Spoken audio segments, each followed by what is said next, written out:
the book's author, Steve Jones. You were a music industry insider for 30 years. As mentioned, you witnessed the rise and fall. Some of the examples that you point at, in addition to those that you named, Fleetwood Mac, you say they used the forces that almost tore them apart to make their best work.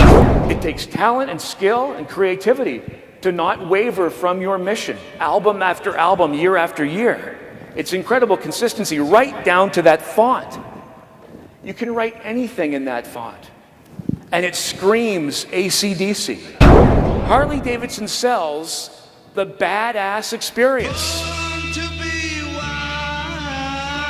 Owning a Harley is like admission into the badass club.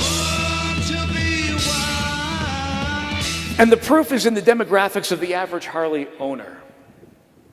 The average Harley owner is a man approaching 50 who makes close to $100,000 a year.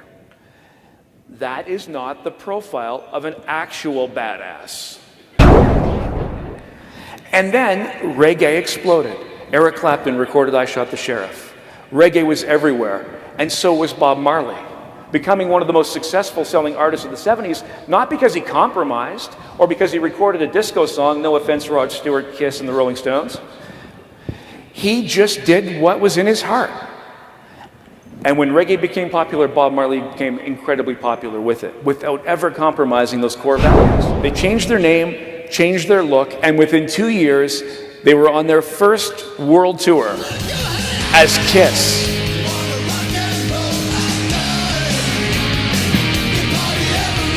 Kiss showed the world something it had never seen before.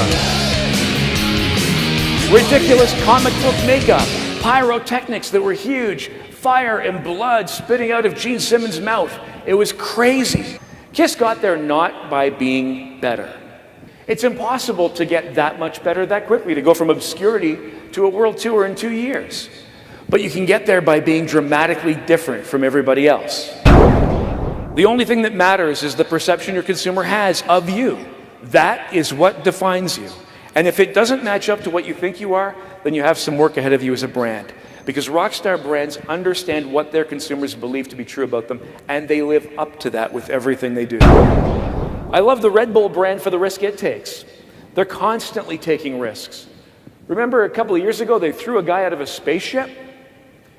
They threw Felix Baumgartner out of a spaceship, 130,000 feet in the air, with a parachute on.